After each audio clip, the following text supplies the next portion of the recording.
Hey guys, what's going on? It's Code Red Clips back here in the man cave, checking things out down here. Now today I want to talk about my cabinets and just which ones I would recommend, which ones maybe I stay away from. Let's get right into it. Right in front of us we got the Golden Tee. Comes with 4 games, several different holes, several different courses. This one originally was $500. I picked it up for $350. Great value. I'd highly recommend it. Here you can see the custom vinyl Happy Gilmore I put on there. Just kind of made it stick out a little bit, but overall, great cab. I would highly recommend it. It's still out there, still high in demand, and I would definitely get it. Moving on, right next to it, we got the Mortal Kombat 2, and this comes with the original Mortal Kombat 2, and the Ultimate Mortal Kombat 3. Pretty solid game.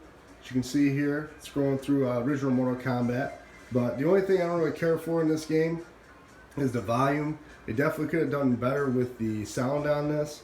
There was a hack I found on YouTube. You can probably find it if you search it.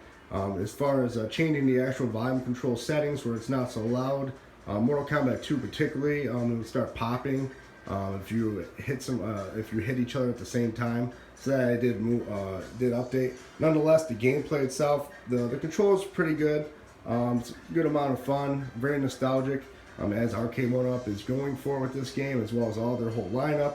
But this one I highly recommend as well. I got the custom vinyl on this one, as well as the custom leaded marquee there too. Moving on, right next to it, we got the original Pac-Man they came out with. I did the custom leaded marquee there, Pac-Man Plus. And this is the custom vinyl down in the bottom with the custom kick plate. This one is really nostalgic for me, to be honest. Growing up, my parents had this in my basement. They had the exact, the full-size one, obviously, of the Pac-Man Plus, and this one had the same games, and I just wanted to make it look like the original one they had, so I did do that. This one, I wouldn't recommend getting the original one. I would definitely stick with going with the Miss Pac-Man coming out, to be honest. That wasn't available at the time, obviously, or I may have got that as well. Still might get it, but I would probably stay away from this one for now. It's, like I say, it's more the nostalgia piece for myself. Right next to it here, we got the Final Fight.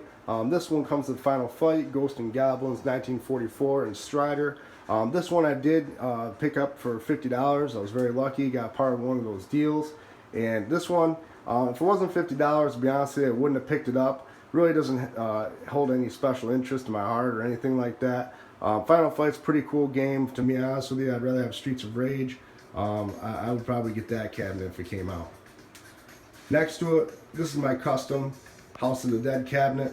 I did get a tip from Retro Ralph in his channel. You can find it on YouTube. As far as he did build a cab very similar to this. I took his ideas and sort of extended a little further, but I just wanted to give the credit where credit is due. Obviously, I did the work myself. However, he did give the idea. But this one is a lot of fun. I would highly recommend it. I will make a video in the future about it. But it is powered by the Wii. Has Wii guns. These are very rare guns. Wii dual action quick shot guns. It's a lot of fun. You can play basically any shooter game for the Wii, and that's why I got it.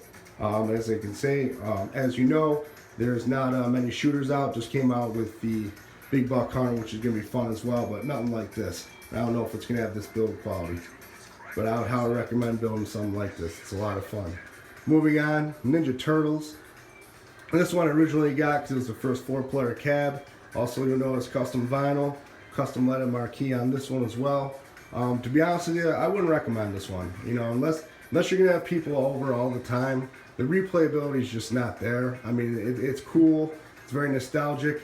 But to be honest with you, for what the replayability is, I probably wouldn't get it. I know it is pretty true to the home arcade. I just didn't like the design on the side, which is why I got rid of the marquee and made it a different marquee. Kind of get rid of the Nickelodeon type stuff and just have more of the stuff that I was more nostalgic on. But yeah, so I would try to stay away from Ninja Turtles. Moving on, the newest edition, NBA Jam.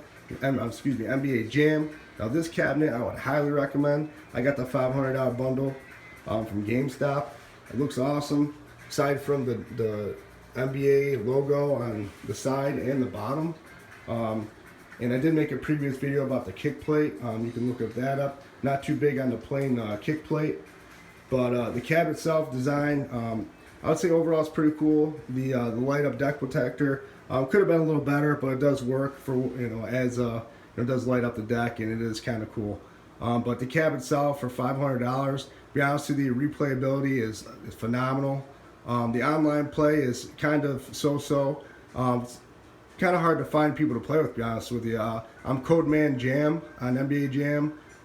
Sometimes people let you connect, sometimes they don't. Basically, on my research, there seems to be a connectivity issue as far as the internet connection. Not necessarily them denying you or that kind of thing. It's just a electrical or electronic situation. But yeah, so I would recommend this cab as well. And what future cabs do we want? Everybody wants racers. When are we coming out with the racers? We really need some racers, and maybe a future video we'll talk about maybe what racers we would like to see. But with that, that's my recommendations for you. This is Code Red Clips. Like and subscribe here on YouTube, and y'all have a good day. Take care now. Peace.